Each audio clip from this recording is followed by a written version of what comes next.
What's up, guys? Leland here at Bottom Table Tyrants, and I wanted to talk to you today about the Benevolent Benefactors.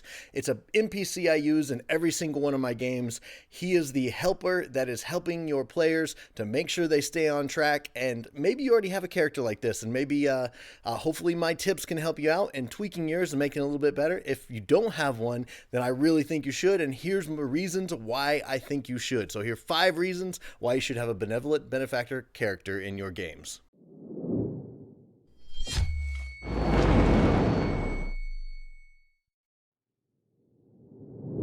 Okay, first thing the Benevolent Benefactor is going to be is the quest giver. They are that intermediary. They are the upper echelon of the elite who can deal with kings and noblemen and the higher orders of the classes in any game. And that way, the king doesn't have to interact with the lowly dregs that your PCs might just be. So these guys come, they bear the mission of the king to the PCs, and they can be a great place that the PCs can come to, just a one-stop shop to get any missions, especially those campaign important ones. That's the main thing, is if you want to get your guys back on track, then your Benefactor can sit there and help them get back on track with the quests that they're giving them. Number 2 is the Benefactor can be an aid whenever the NPCs have painted themselves into a corner or gotten themselves off on a crazy goose chase. The NPC Benefactor can show up, or depending on what type of technology you're working with in your games, they can give them a call. They can show up as a hologram. They can call them on a magical hearing stone type situation. But either way that you choose to contact your PCs, these guys can come in and say, hey, I know you guys have found yourself in a trap. Here's a little piece of advice. Here's what I've found out. They always, they're not going to hand it to the players, but at least they can give them a hint and do it in a story way, so that it doesn't just feel like you, the GM, is just being like, hey guys, you should probably look down the hall in that other room back there, so I'm saying. Third thing is that they can be a fence and a fixer. Now, a fence is going to be somebody who can help them sell items that they get. If they get illicit items that they probably shouldn't have been taking from the bank or the vault or the museum or whatever it is, they can help move these things secretly. They have the black market contacts that can get these things moved and help get the gold back into the NPCs, or I guess back into your PC's hands. The other thing they can be is the fixer. If they have a trouble, or if they need to, a fixer knows people. That's literally what they do. They are the one who knows someone for whatever job it is. And so if you are, I'm trying to think of a group. If you have a group that's all barbarians or something crazy like that, and they need to cast a spell, the fixer knows a guy who can cast a spell, and he can help them out and get them in touch with this, CD NPC who's a new NPC that they can work with, who can cast this spell for them for a price. So don't be afraid to use this guy to help your guys, help your PCs. I keep saying NPCs. Help your PCs out and get them the contacts that they need, and help them introduce them to people that they need to talk to so that they can continue their quest, especially if they're in a very specific type of group where they're all non-magic users, or maybe they are all magic users and they need that barbarian who's going to come in as an NPC to help them, kick down that door or do whatever it physically they need to do that a bunch of little small wizards may not have the ability to do. So they know the guy who can do the job every time. Fourth thing I want to talk about is what type of person is the Benefactor.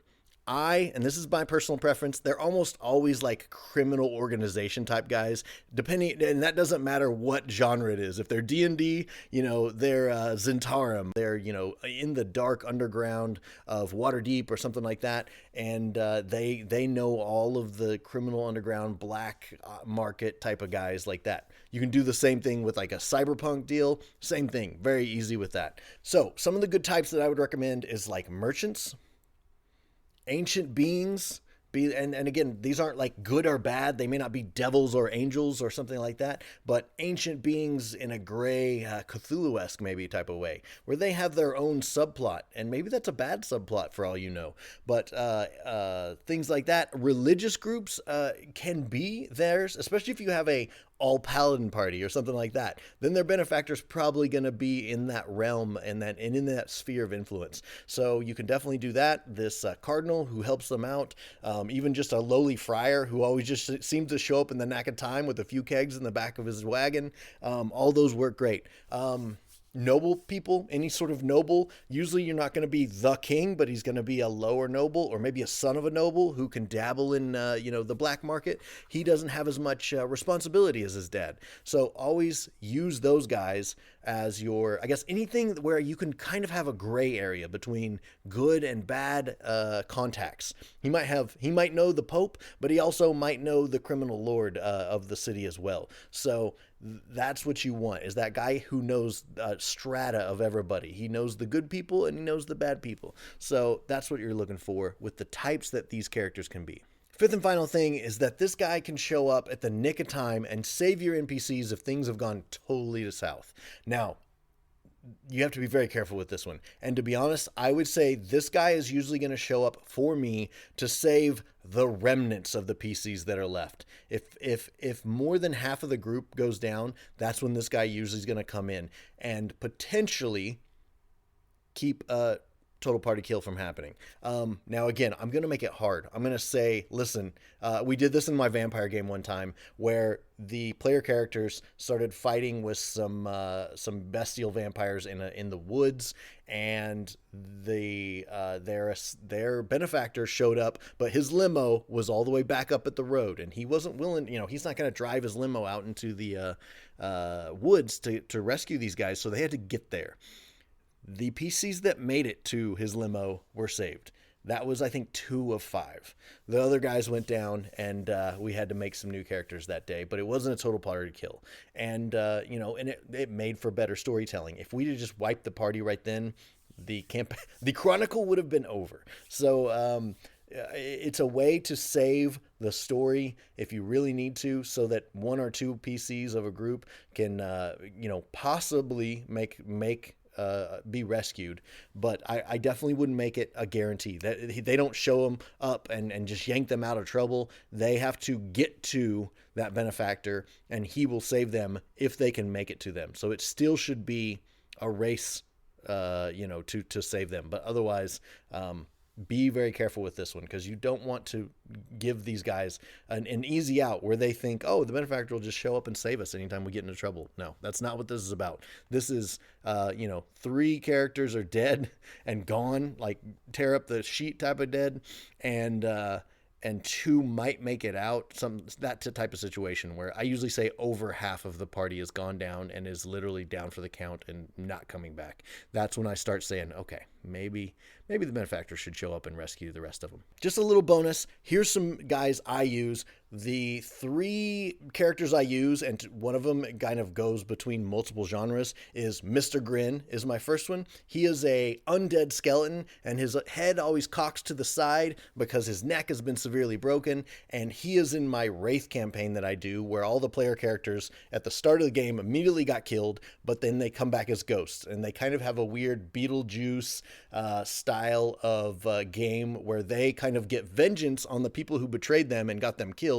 And Mr. Grin is my benefactor in there, and he's an undead guy who kind of explains like, yeah, by the way, you're dead now, and here's what you can do because of that. And it shows them how to be a ghost. So, and shows them the powers that they have for that. So it's a great way to flip the script on the players and say, okay, take your character sheets. You can use the same stats you have, but things are like, your powers are completely different now. And so it's a way that I flip it on them and do a nice change up whenever I have a new group. And I've run a few games of just regular D&D, and I want to change it up a little bit. Next is Mr. Shark, and he is my Vampire the Masquerade V5 benefactor, and he is possibly my most favorite one, and he is also one of the most loved ones between all of my PCs. So he is there. He is a Nosferatu guy, and he always the Nosferatu make a great benefactor because they're kind of the information guys, and they're always kind of on the outside of the all the different what am I trying to say? All the different groups. They're outside of all of those for the most part. All the groups come to them for information, and that's a great person to have as your benefactor, and my player characters love him. And then lastly is Kailu Nightbender. I've used him in both D&D and in Warhammer 40K. Same character. In D&D, he's an old-looking elf, and for looking like an old elf means he's really old. And so he's kind of this shady character of this beat-up old drag of an elf, and he, again, can help the characters out, get them on their feet, show them the ropes, and get them some missions and get them on the road to whatever campaign that they're going on. So very common guy that I use, especially with new players, and especially when I got a new group of PCs that's starting a campaign. First guy they're going to meet is going to be Kylo Nightbender, and he's going to show up and help them out. Same thing for the 40K version. He just looks like a 40K version of a human who's been heavily augmented. He's really old. He's been using, I can't think of the stuff, the rejuvenants that keep them alive for hundreds and hundreds of years longer than what a normal common human would live. And so he just looks haggard and, full of cyberware and stuff like that. And it's the same character. That's all I got for tonight, guys. Thank you. Please like and subscribe. The best way to help me out is, of course, to subscribe, but if you will watch more of my videos, so please pick some of these videos that are going to pop up out and watch a few. I'd love your thoughts in the comments, and thank you. We love you. Leland out.